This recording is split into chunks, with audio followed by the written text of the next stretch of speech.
जादुई छड़ी और 3 परियां। बहुत समय पहले की बात है। एक छोटे से गांव में एक गरीब लड़का रहता था जिसका नाम था मोहन। मोहन बहुत ही मेहनती था, लेकिन फिर भी उसके पास ज्यादा धन नहीं था। उसकी दुनिया केवल उसकी माँ, एक छोटी सी झोपड़ी और एक बगीचा था जिसमें वो दिन रात काम करता था। सुबह सुबह मोहन उठता है। प्रणाम माँ। माँ उसे आशीर्वाद देती है।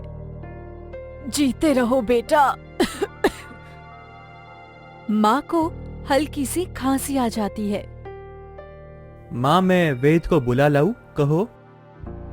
नहीं बेटा, जा बगीचे से तुलसी की पत्ती तोड़ ला, मैं चाय बनाती हूँ। उसी से ठीक हो जाऊंगी। मोहन अपनी झोपड़ी के बाहर जाता है। उसके सामने उसका बगीचा था। वो पत्ती तोड़ता है, लाकर माँ को देता है। माँ चाय बनाती है और दोनों चाय पीते हैं।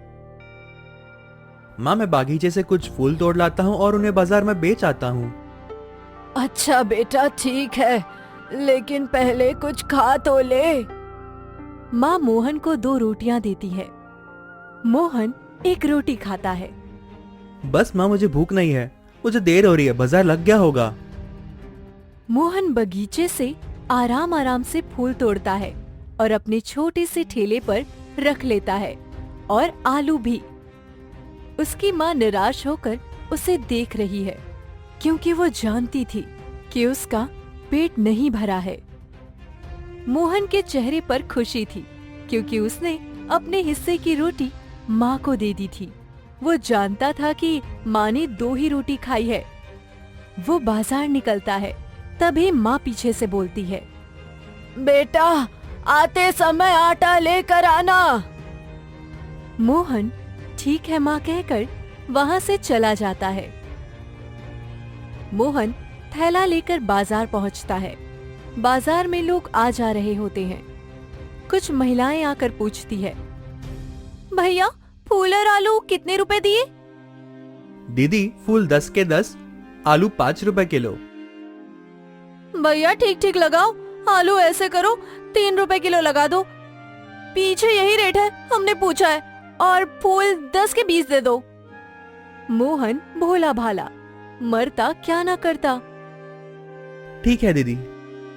आगे जाकर वो महिला कहती है, देखा ऐसे बनाते हैं दुकानदार को बेवकूफ। शाम हो जाती है। आज मोहन ने 50 रुपए कमाए।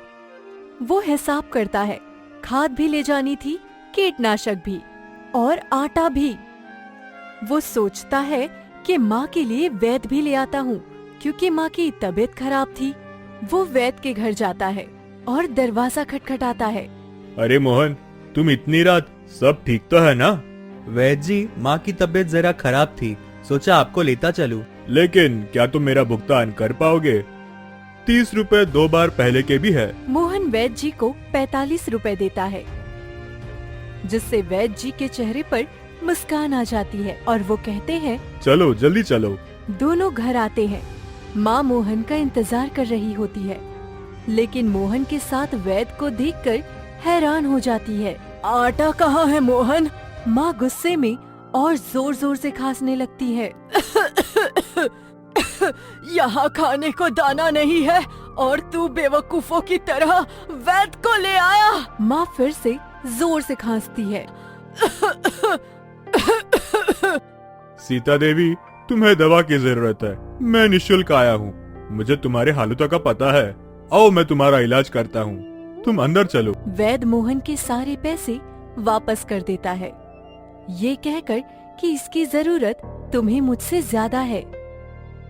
वैद को भगवान का दर्जा दिया जाता है और भगवान अपने भक्तों को भूखा नहीं रखता है। मोहन पैसे लेकर दुकान जाता है और वहाँ 5 किलो आटा, 2 किलो दाल, 1 किलो चावल देने को कहता है।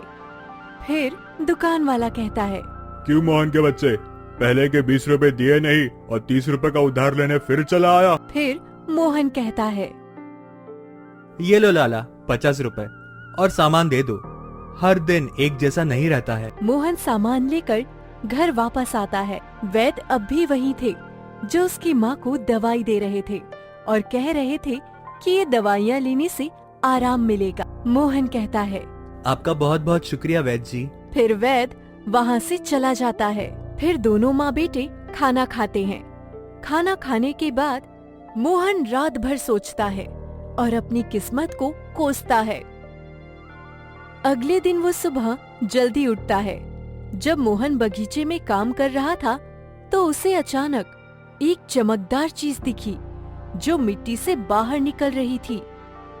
उसने उस चीज को निकाला और पाया कि ये तो एक जादुई छड़ी पर कुछ अजीब से शब्द लिखे हुए थे जो मोहन को नहीं समझ में आए। जैसे ही उसने उस छड़ी को हाथ में लिया, सामने 3 परियां प्रकट हो गई। पहली परी बोली, तुम्हारी मेहनत और ईमानदारी को देखकर हम तीनों ने तुम्हारी मदद करने का निर्णय लिया है। फिर दूसरी परी बोली, ये जादुई छड़ी तुम्हारी सभी इच्छाओं को पूरा कर सकती है, लेकिन ध्यान रखना इसका इस्तेमाल सही तरीके से करना। फिर तीसरी परी चेतावनी देते हुए बोली, इसका दुरुपयोग मत करना, नहीं तो तुम्हारी सारी खुशियाँ पल भर में चली जाएंगी। मोहन ने सिर झुकाकर कहा, मैं हमेशा सच्चाई की राह पर चलने की कोशिश करता हूँ। मुझे बस इतना चाहिए कि मेरी माँ और मैं कभी भूखे ना रहे और हमारे पास थोड़ा सा आराम हो। तीनों परियां एक साथ मुस्कुराईं और एक के बाद एक करके उन्होंने अपनी जादुई शक्तियों से मोहन को एक एक उपहार दिया। पहली परी ने उसे एक बगीचा दिया जिसमें हर किस्म के फल और फूल उगते थे। दूसरी परी ने उसे एक घर दिया जो स्वचालित रूप से साफ और सजा रहता था। तीसरी परी ने उसे एक जादुई छड़ी दी जिससे वो किसी भी परेशानी से बाहर निकल सकता था। अब मोहन और उसकी माँ खुशी खुशी रहने लगे, लेकिन मोहन ने कभी भी उस छड़ी का दुरुपयोग नहीं किया। वो जानता था कि शक्ति का सही इस्तेमाल ही सच्ची सुख शांति लाता है। एक दिन जब मोहन एक नई समस्या का सामना कर रहा था तो उसने छड़ी की मदद ली, लेकिन फिर भी कोई रास्ता नहीं मिल पा रहा था और वो फिर से परियों से मिलने गया। परियों ने उसे सिखाया कि असली जादू तो उसकी मेहनत और अच्छे दिल में थी और छड़ी तो केवल एक साधन थी। मोहन ने इस बात को समझा और फिर से अपना जीवन सच्चाई और ईमानदारी से जिया।